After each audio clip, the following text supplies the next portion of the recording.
Hi అందరికీ. Welcome back to my channel fly with Mumtaz. ఈరోజు నా వీడియో చాలా special. It's all about a day in my life as a cabin crew. నేను ఈరోజు operate చేస్తుండేది Delhi back, that is turn around with an aircraft change. అంటే ఢిల్లీకెళ్ళి వచ్చేయడం. So, it's actually a night flight. నేను క్రూ రిపోర్టింగ్ సెంటర్‌కి reach అయ్యి sign in చేసి బీఏ టెస్ట్ చేశాను. బీఏ టెస్ట్ యూజువల్‌గా క్రూ అండ్ కెప్టెన్స్‌కి ఉంటుంది. Alcohol test it is. వాళ్ళు ముందు ఆల్కహాల్ తీసుకున్నారా లేదా అని టెస్ట్ చేస్తారు. దాని తర్వాత బ్రీఫింగ్ కంప్లీట్ చేసుకొని ఎయిర్‌క్రాఫ్ట్ రీచ్ అయ్యా. నాకు ఈ ఫ్లైట్ ఆపరేట్ చేయాలనే లేకపోయా. ఎందుకంటే నాకెవ్వరంటే ఎవ్వరు తెలీదు క్రూ. అట్‌లీస్ట్ ఒక్కరన్నా తెలిసుంటే వాళ్ళతో మాట్లాడుకొని ఎంత పనైనా చేసేయొచ్చు. బట్ కొత్త వాళ్ళతో టీమ్ బిల్డ్ చేసుకొని టీమ్ వర్క్‌లా పని చేయడం కొంచెం కష్టం. ఒక్కొక్కరు ఒక్కో రకంగా ఉంటారు కాబట్టి. మీకొకటి తెలుసా? మేమసలు మొబైల్ ఫోన్స్ అనేదే యూజ్ చేయకూడదు. Especially in front of passengers as per company policy. But నేనిది మీకోసం చేశాను.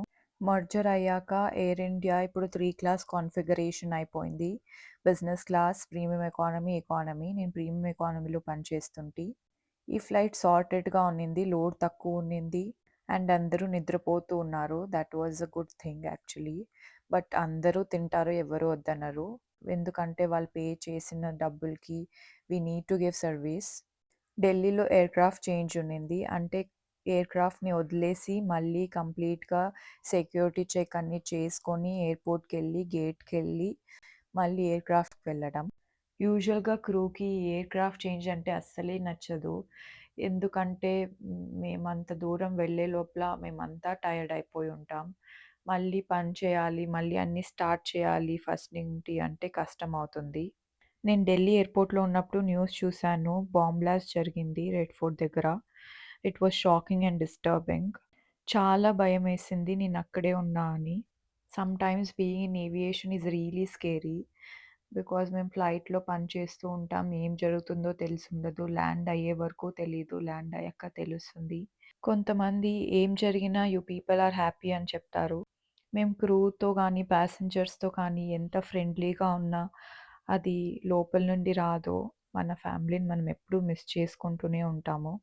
బెంగుళూరు నుండి ఢిల్లీ ఫ్లైట్‌కి లోడ్ తక్కువున్నింది. బట్ ఢిల్లీ నుండి బెంగుళూరు ఫ్లైట్‌లో ఫుల్ ఉన్నింది. Not even single seat empty. అంటే మాకు పని చాలా ఎక్కువుంటుంది. చాలామంది చెప్తారు క్యాబిన్ క్రూ జాబ్ ఈజీ కదా! నువ్వు అన్ని ప్లేసెస్‌కెళ్తావు. ఏ పని ఉండదు అని. But being in full service airline ఎంత కష్టమో అది పనిచేసే వాళ్ళకే తెలిసుంటుంది. From the moment you board the aircraft మేము ల్యాండ్ అయ్యే వరకు ఎంత పని, ఎంత సర్వీస్ చేయాలి అని మాకు మాత్రమే తెలుసు. ఇదొక్కటే కాదు, 35,000 ఫీట్ హైట్‌లో వర్క్ చేయడం అంటే double tiredness, triple energy drain అవుతుంది. ఎయిర్ ప్రెషర్ వల్ల బాడీ క్విక్‌గా ఎగ్జాస్ట్ అయిపోతుంది. అందుకే ఫ్లైట్ తర్వాత యూజువల్‌గా క్రూకి కానీ, కెప్టెన్స్‌కి కానీ రెస్ట్ పీరియడ్ లీగల్‌గా ఉండాలి. సర్ప్రైజింగ్ విషయం ఏమంటే ఒక్కరూ లేయలేదు. డోర్ ఓపెన్ అయిన 5 మినిట్స్ వరకు. ఇది నేను ఫస్ట్ టైమ్ చూసింది. మేబీ వాళ్ళు చాలా టైర్డ్ అయిపోయి నిద్రపోయి ఉన్నారు. ఇక్కడ మేము కూడా టైర్డ్ అయిపోయి ఉన్నాం చూడండి. బట్ పనైతే అయిపోయింది. ఇక్కడ నుండి ఎలా ఎళ్ళాలో నాకు తెలీదు. అంత టైర్డ్‌గా ఉన్నా నేను. మీకు తెలుసా నేను కాలేజ్‌లో ఉన్నప్పుడు 9:00 అవ్వగానే పడుకునేసేదాన్ని. బట్ నేను ఏవియేషన్‌కొచ్చాక ఎంత మెచ్యూర్డ్ అయ్యానంటే 5 అవర్స్ పడుకుంటే చాలు అనిపిచ్చేస్తుంది. ఒక ఆఫ్ రోజు వచ్చినప్పుడు కూడా నేను ఇంటికెళ్ళిపోతా. అక్కడ వాళ్ళతో టైమ్ స్పెండ్ చేస్తూ అంతగా నిద్రపోను. నన్నైతే ఏవియేషన్ చాలా మార్చేసింది. నన్నొక్కదాన్నే కాదు. ఎవ్వరైనా ఏవియేషన్‌లో పని చేయాలనుకుంటే వాళ్ళు నిద్ర మానుకోవాల్సిందే. బికాజ్ ఏ టైంకెళ్తారు, ఏ టైంకొస్తారో తెలీదు. ఏ టైం తింటారు, ఏ టైం పడుకుంటారని తెలీదు. సో, అలా ఉంటాయి షిఫ్ట్స్ వర్క్ చేయడం అంటే. డీబ్రీఫింగ్ అవ్వగానే క్యాబ్‌లో ఎప్పుడెప్పుడు కూర్చుందామా అని చూస్తుంటారు. ఈ ఆర్ట్ వర్క్ చూసారా ఎంత బావుందో, నాకు చాలా ఇష్టమైంది.